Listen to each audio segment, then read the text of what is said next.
Je suis dans l'apiculture, ce qui fait que d'abord c'est une activité verte qui est vraiment bénéfique pour le climat, tous les réchauffements climatiques. Mais un jeune qui fait l'apiculture, d'abord c'est vraiment une passion.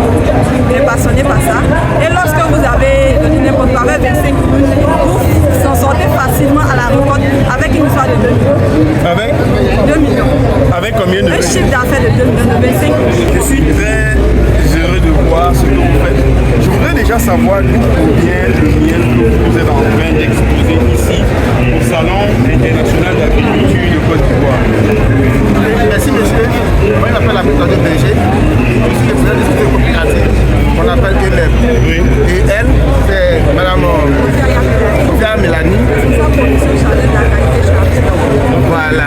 Donc vous voyez que sur ce stand, nous avons deux types. Concentre-toi, après je vais... Nous avons deux types de marques. Oui. Il y a Apinum et puis il y a Eya. Oui. Vous voyez, Eya, son miel, c'est du miel de savane. Oui. Vous voyez. Maintenant, Apinum, c'est une maison d'achat et vente. Oui. Et aussi l'appui de certains producteurs Oui. pour pouvoir avoir leur production. Oui. Donc, si tu es dans le territoire ivoirien, voilà, Apinum a le miel de plusieurs régions. Oui. Mais le miel qu'il y a, ça vient du centre nord. Voilà. Alors, quelle est la particularité du miel que vous exposez ici même au Salon d'agriculture? Bon, ok. La particularité, c'est que nous avons du miel qui est qu'on a récolté pendant la saison, pendant la bonne saison. La bonne saison, c'est La bonne saison, ça dit quoi?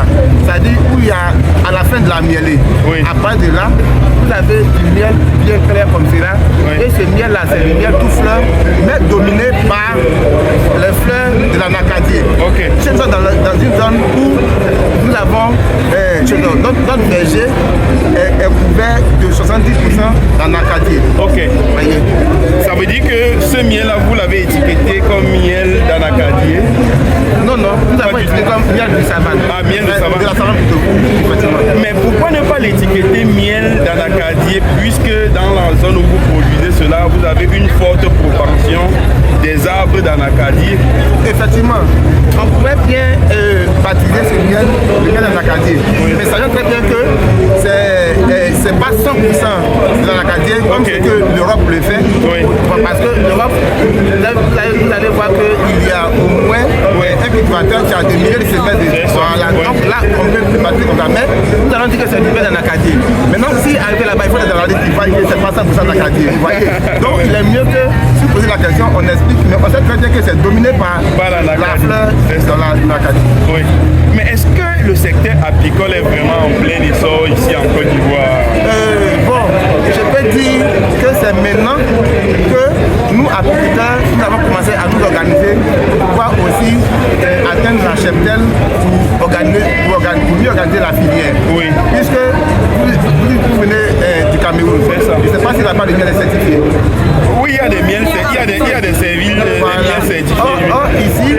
Ici, à Côte d'Ivoire, je pense que c'est seulement que Apinum et on est au miel qui a le miel certifié. Oui. Sinon, nous-mêmes en tant qu'apiculteurs, voilà, moi, mon miel n'est pas encore certifié. Oui. Donc, je ne peux pas vendre ça dans certains pays. Je comprends très bien. Voilà. Oui, mais je voudrais savoir déjà, est-ce que vous avez l'impression que les jeunes s'intéressent véritablement au métier de l'apiculture ici en Côte d'Ivoire? Effectivement, maintenant, les jeunes s'intéressent. Oui. Puisque avant, c'était une activité qui n'était pas trop connue. C'est ça. Mais à travers la promotion et autres, surtout que maintenant, même l'activité apicole intervient même dans le changement climatique.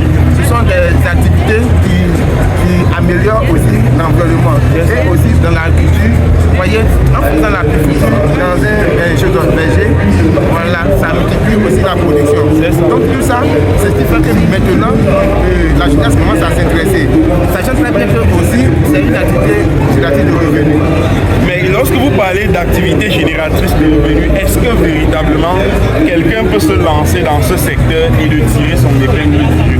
Effectivement, puisque moi j'ai vu de ça. Ouais. Oui. Mais vivre de ça ne veut pas forcément dire qu'on s'en sort.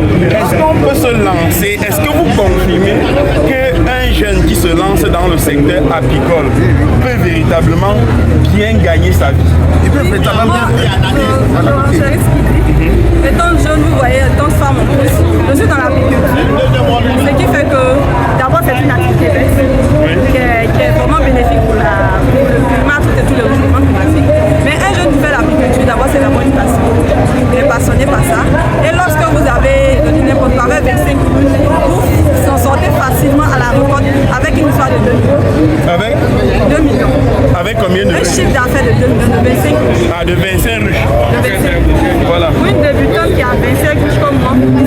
rencontre avec eux.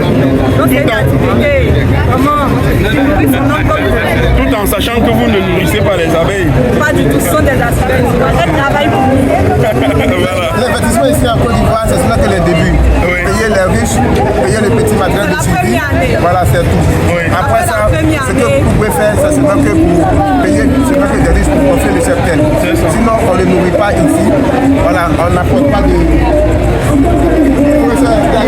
Voilà, on ne nourrit pas, on ne leur donne pas du vaccin. Voilà, rien du rien. tout. Voilà, ils viennent seuls nous fabriquer, nous produire le miel et on vient comme les voleurs pour C'est ça. économiser. Maintenant, moi, apiculteur professionnel, si maintenant, à part de là, vous voulez exciter la reine à pouvoir beaucoup prendre à la veille de la mielée, voilà, là, vous pouvez apporter du sirop de sucre bien concentré. Bien sûr. Voilà. Ok. C'est comme ça que nous pratiquons ici. Voilà. Merci beaucoup. Ça a été un réel plaisir de voir de toute façon tout ce que vous faites. Magnifique et merci encore. Merci à vous. Vraiment, ça me fera plaisir d'être un jour quand même d'aller voir des. Touché. Non,